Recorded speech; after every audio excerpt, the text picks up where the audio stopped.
Yung kay Ted Wag, Filon. wag Napanood na, mo ba? nakakainis.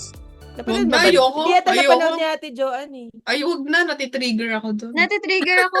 Sabihin Ayoko nyo na din. lang, kwento nyo na Iniyakan ko lang. yung kahapon.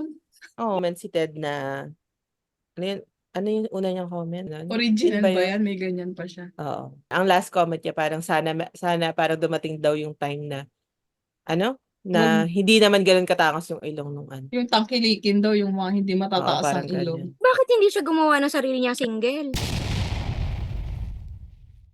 Kasi, di ba, unang-una naman, natural naman talaga yung ilong ni Ja. So, Oo nga. parang kasalanan ng ilong ni Kahit nung super payat days niya pa, gano'n naman na Oo. ilong niya. Parang kasalanan ng ilong ni Tita Kaya Jem. nga, ang kakalok. Pati yung buhok ni Ja, binabash. Binash ba? Pati Oo, yung pati Sabi. yung hair niya na ano daw, hindi parang Bakit hindi blonde? Pilipino, bakit ganun? Ba't kailangan kulayan ng buhok? Naiinis ako. Pero bakit pag yung mga Korean, di ba? Kaya Hindi naman nga. din nila natural hair yung Kaya mga nga. may kulay eh.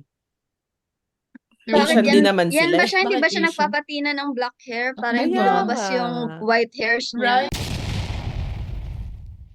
At saka, ako naman, ang unang thought na pumasok sa akin, performance yung, Oo. it's about the song eh. It's about the launch Yes. of the song, yung binabalita. So, bakit inaano mo yung itsura? Kalya. Diba? Parang hindi yun yung Nakakainis. binabalita. Tapos hindi naman siya yung Unprofessional. nagbabalita.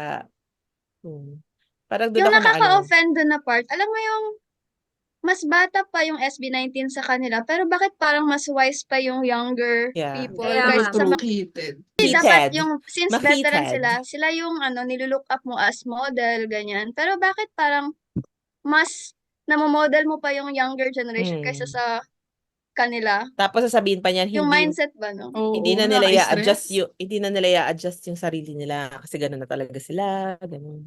Hindi pa niya alam yung background story na SB nga, sila nga yung nagpo-push ng ng Filipino music. Oo, sila Oo. yung gustong-gusto talagang makapag-breakthrough sa international scene.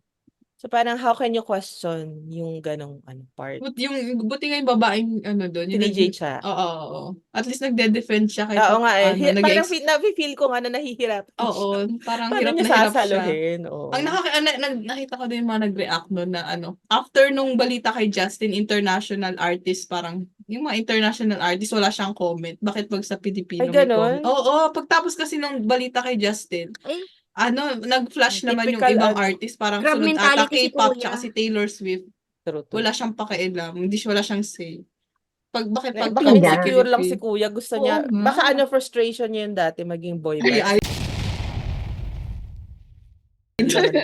Malamang. Westlife, Diba? Parang ganyan. bitter ka, Kuya.